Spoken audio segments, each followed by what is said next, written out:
हिंदी में यूपीएससी की तैयारी से संबंधित प्रोग्राम्स को देखने के लिए सब्सक्राइब करें स्टडी IQIAS हिंदी।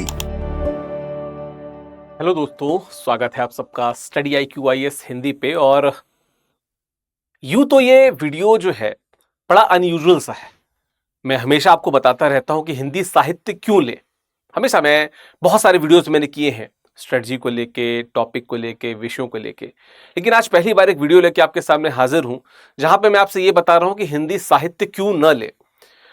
हर एस्पेक्ट पे बात करेंगे, ठीक है, और इन डिटेल बात करेंगे, लेकिन इस बात को कंक्लूड करेंगे कि कब आप हिंदी साहित्य मत लीजिए, एक ऑप्शनल के तौर पे मत लीजिए, और एकदम खरी खरी बात करेंगे। ऐसा भी नहीं कि आपको मैं बरगरा लाऊं, बिल्कुल खरी खरी बात करेंगे, ठीक है। चल, पहले तो ऑब्वियस पॉइंट से शुरू करते हैं कि क्यों ना ले। अच्छा, मैं इसके पहले आप बढ़ जाऊं, मैं आपको बताता चलूं, क्योंकि अर्ली स्टार्ट ऑफर सेल चल रहा है, तो आप अगर जुड़ना चाहते हैं, मतलब इस वीडियो को कर लेने के बाद भी अगर आप कन्विंस नहीं है, ठीक है, कन्विंस नहीं तो ले लीजिएगा, कन्विंस है तो मत लीजिएगा, ठीक है। चलिए, तो चूंकि सेल चल रही है तो मैक्सिमम डिस्काउंट आपको मिल सकता है। आते हैं पॉइंट पे। देखिए, अगर आपकी हिंदी, ठीक है, अगर आपकी हिंदी में अगर आपकी हालत बहुत ढीली है,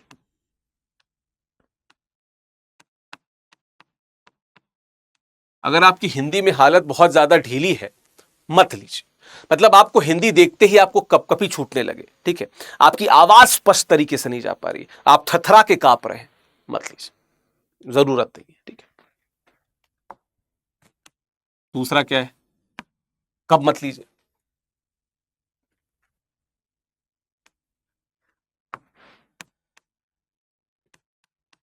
हिंदी अगर आपको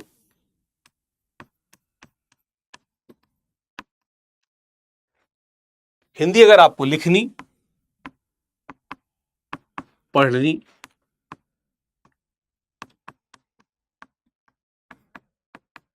हिंदी आपको लिखनी पढ़नी नहीं आती, just don't take Hindi literature as option, मत लीजिए, ठीक है।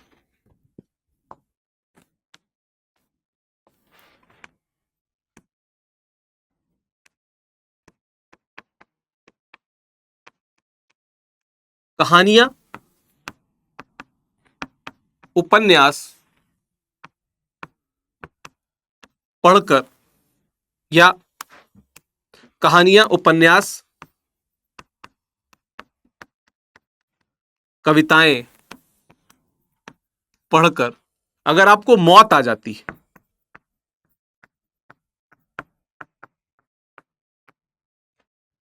मत लीजिए।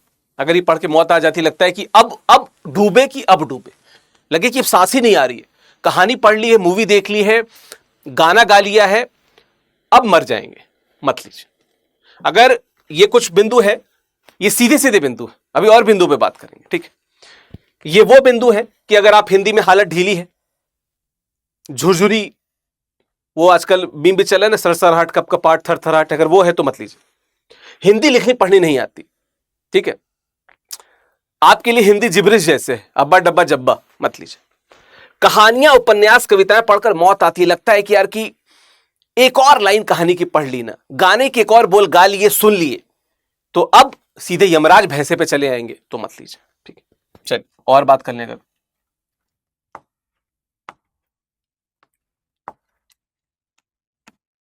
अगर आपको मुख्य परीक्षा में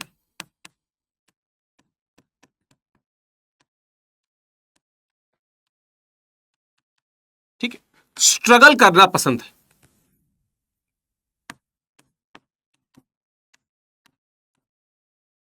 अगर आपको मुख्य परीक्षा में बहुत स्ट्रगल करना पसंद है, तो हिंदी मत लीजिए।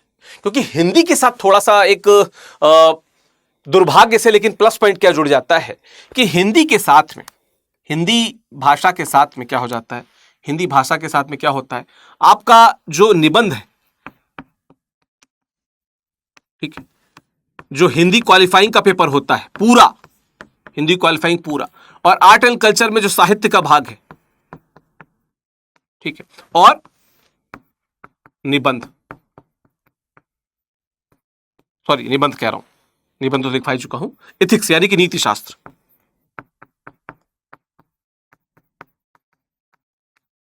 अगर आपको यह लगता है कि नहीं इनको इंडिविजुअली मेहनत करके अलग से तैयार किया जाएगा, मत लीजिए, क्योंकि अगर हिंदी साहित्य ले रहे हैं तो यह बहुत आसानी से प्रिपेयर हो जाएगा, मेरी क्लास में हो जाता है, मैंने इसमें वीडियोस भी बना रखे हैं।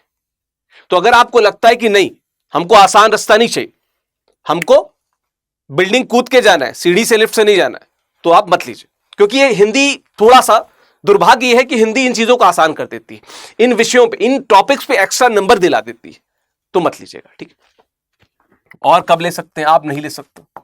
अगर मैं बात करूं तो कब और बचिए, अगर आपको यह लग रहा है ना कि यार कि मुझे एक बार में आईएएस नहीं बनना है, मुझे चौथे पांचवें अटेम्प्ट में आईएएस बनना है, और एकदम से आईएएस क्यों बनना, मुझको नीचे की रैंक लानी, अगर आपको मतलब लोअर रैंक्स पसंद है तो आप मत लीजिए, ठीक है।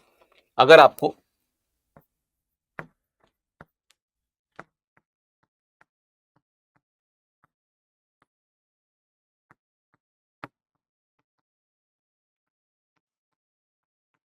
तो मत लीजिए, ये वो कारण है कि नहीं लेना है।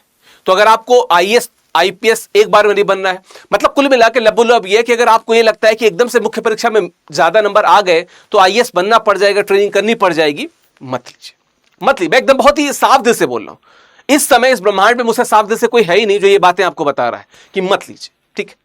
चल, ये तो कुछ कारण है, और कारण ऐसा कि कारण ही खत्म हो जाते नहीं, कारण और बहुत कारण है कि आप क्यों मत लीजिए हिंदी, ठीक है। आके आते हैं वापस,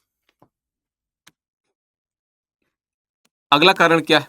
अगर आपको यह लगता है कि आपका उत्तर लेखन, ठीक है, अगर आपका उत्तर लेखन बहुत टफ है, जैसे मैं कहूं कि आप उत्तर लेखन वर्तनी, जो हिंदी की वर्तनी होती है, और जो फ्लो होता है, अगर आपका उत्तर में नहीं बन पाता, ठीक है, नहीं बन पाता, और आपको यह पसंद है कि ऐसा ही चलता रहे, पंचवर्षीय योजना के बाद हम यूपीएससी क्वालिफाई करेंगे, तो क्या करिए, हिंदी साहित्य मत लीजिए। क्योंकि मेरा यह मानना है कि मैं ये विकार दूर करा देता हूं, ये जो दिक्कतें हैं, ये समस्याएं हैं, मैं दूर करा देता हूं। तो ये समस्याएं आपको चाहिए, इसमें ही अगर एंजॉयमेंट है, त्रासदी में ही अगर आप खुशी खोज रहे हैं, तो आप बिल्कुल हिंदी साहित्य मत लीजिए, ठीक है। जो मूल बात मैं कहना चाह रहा था ये कि अगर आपको त्रासदी में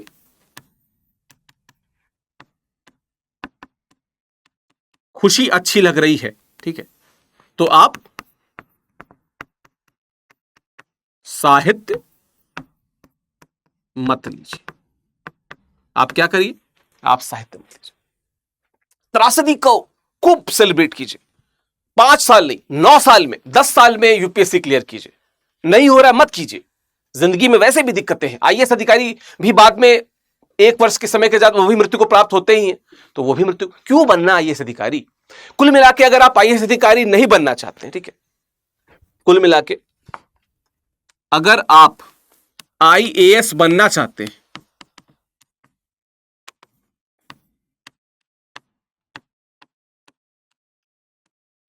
ठीक है, आईएएस आप नहीं बनना चाहते, तो आप हिंदी साहित्य मत लीजिए। क्योंकि हिंदी साहित्य लेंगे तो शायद जिस प्रकार से मैं पढ़ाता हूं और जिस प्रकार से स्टूडेंट उसको ग्रास्प करते हैं, आप आईएएस बन सकते हैं, क्योंकि नंबर अच्छे आते हैं, ठीक है। तो ये कुछ कारण मैंने बताया कि क्यों नहीं लेना है। लेने के 50 कारण है, 500 कारण है, मुझे तो लगता है कि हिंदी साहित्य को लेने के हजारों कारण, अथाह लगातार कारण ही कारण है, लेकिन कोई कभी नहीं बताएगा कि क्यों नहीं लेना है। ये कुछ कारण है, मैं फिर से एक बार दोहरा देता हूं उन स्टूडेंट्स के लिए जो अभी पेश में है कि क्यों नहीं लेना है। अगर आपको हिंदी में हालत ढीली है, थरथराहट, कपकपाहट, ठीक है, चिलमिलाई ढिलमिलाई, इस प्रकार की चीजें मत लीजिए। हिंदी लिखनी पढ़नी नहीं आती, अब्बा डब्बा जब्बा है आपके लिए हिंदी, मत लीजिए, ठीक है।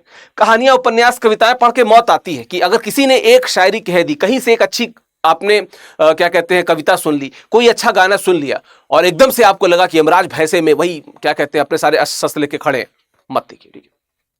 मुख्य परीक्षा में स्ट्रगल पसंद है, एक बार में कैसे लास्ट छठे अटेम्प्ट में या 9वें अटेम्प्ट में जाके क्लियर करेंगे तो मत लीजिए, क्योंकि हिंदी के साथ क्या है, दुर्भाग्य है लेकिन हिंदी क्या कर देती है, नीति शास्त्र, निबंध, हिंदी क्वालिफाइंग और साहित्य जो आर्ट एंड कल्चर का टॉपिक है उसमें बहुत सपोर्ट कर देती है। तो ये सपोर्ट नहीं चाहिए तो मत लीजिए। और क्या है, अगर आपको कम लोअर रैंक पसंद है, एकदम से आईएएस आईपीएस नहीं बनना है, लास्ट अटेम्प्ट में आईएएस आईपीएस बनना है, वो भी नहीं बन पाना है, ठीक है। या इसके बाद जो मैंने बात बोली थी कि उत्तर लेखन, वर्तनी, फ्लो, इसको सुधार नहीं करना है, आपको लगता है कि जैसा है वैसा ही रहे, गंदा है गंदा ही रहे, दुर्गंध आ जाए उसमें से, तो मत लीजिए, क्योंकि हम तो सही करा देंगे और सही हो जाता है, ठीक है। और क्या है, और अगर आपको त्रासदी में खुशी मिलती है, लगता है कि यार यही उन्माद चलता है, बेरोजगारी चलता रहा, यूपीएससी की प्रिपरेशन कर रहे हैं, क्यों ही निकालना है, तो आप हिंदी साहित्य मत लीजिए। लेकिन अगर 1% भी आप उन माइनॉरिटीज में से जो आईएएस बनना चाहते हैं, ठीक है, जो अपने उत्तर लेखन को सही करना चाहते हैं, जो जिंदगी में जीएस के थकान के बाद कहानियों के द्वारा, उपन्यासों के द्वारा, कविताओं के द्वारा एक नई दुनिया सृजित करना चाहते हैं, एक नई दुनिया देखना चाहते हैं, ठीक है, आप उनमें से हैं जो शुरुआती अटेम्प्ट्स में अच्छे नंबर लाके आईएएस बनना चाहते हैं और अपने माता पिता को खुश करना चाहते हैं, उनके सपनों को जीना चाहते हैं, अपने सपनों को जीना चाहते हैं, भारत देश के लिए एक बेहतर सिविल सर्वेंट बनना चाहते हैं, तो आप हिंदी साहित्य ले सकते हैं, ठीक है। और अगर हिंदी साहित्य, अगर आप उन माइनॉरिटीज में हैं जिनको मेरी बातें तार्किक लग रही हैं, जिनको लगता है कि नहीं हिंदी साहित्य तो ही लेना चाहिए, इतना अच्छा वैकल्पिक विषय है, मैं बहुत सारे वीडियोस कर चुका हूं, मैं प्रोज एंड कॉन्स, टॉपर्स का इंटरव्यू सब कुछ कर चुका हूं, आप जाके प्लेलिस्ट में देख लीजिएगा। अगर आप उन माइनॉरिटीज में जिनको लगता है कि नहीं हिंदी साहित्य लेने के हजारों फायदे हैं, तो आप सही जगह पे हैं, सही प्लेटफॉर्म पे हैं। हिंदी साहित्य का जो नया बैच है, ठीक है, हिंदी साहित्य का जो नया बैच है ये 2 जून से शुरू हो रहा है, ठीक है, 2 जून से शुरू हो रहा है। और चूंकि अर्ली स्टार्ट ऑफर सेल 31 मई तक ही चलेगी, तो आपको क्या करना है, 2 जून से पहले इस बैच से जुड़ जाइए। इनफैक्ट 31 मई तक जुड़ जाएंगे तो मैक्सिमम डिस्काउंट मिलेगा। विकास लाइव कोड का प्रयोग करना मत भूले, क्योंकि इसमें मैक्सिमम डिस्काउंट मिलेगा। मैं लाइव क्लासेस लेता हूं, टेस्ट सीरीज लेता हूं, फ्लो से लेके वर्तनी से लेके हर चीज को सुधारता हूं, आपको भी सुधारता हूं। और टीचर होने के नाते, एक बड़े भाई होने के नाते मैं हर उस बात पर ध्यान देता हूं जो एक फैकल्टी को देनी चाहिए। तो इस विषय से जुड़ना चाहते हैं, ठीक है, इस विषय में कमांड करना चाहते हैं और इस कमांड के द्वारा यूपीएससी को फतह करना चाहते हैं, तो आप हिंदी साहित्य ले लीजिए, वरना तो कारण मैंने बता ही दिया है, ठीक है। तो आशा करता हूं कि आप हिंदी साहित्य से जुड़ेंगे। जिस प्रकार से सेना अपने एक्शंस को लेकर दृढ़ होती है, अपने लक्ष्य को लेकर दृढ़ होती है, उसी प्रकार से आप दृढ़ प्रतिज्ञ हुई है हिंदी साहित्य को लेकर, यूपीएससी को लेकर, और रिजल्ट लाइए, रैंक लाइए, ठीक है। बहुत से लड़के हैं, बहुत से स्टूडेंट्स हैं जो सपना लेके आते हैं और सपने में ही रह जाते हैं। सपने को साकार कीजिए, हिंदी साहित्य वो आपको ग्राउंड देता है। तो इससे जुड़ना है तो नीचे लिंक दी होगी, यहां पे जुड़ सकते हैं, और आप स्टडी IQ की वेबसाइट पे जाके भी हिंदी साहित्य से जुड़ सकते हैं। विकास लाइव कोड का प्रयोग करेंगे आप, मैक्सिमम डिस्काउंट आपको मिलेगा। थैंक यू सो मच, आशा करता हूं वीडियो आपको अच्छा लगा होगा। धन्यवाद। हिंदी में यूपीएससी की तैयारी से संबंधित प्रोग्राम्स को देखने के लिए सब्सक्राइब करें स्टडी IQ IAS हिंदी।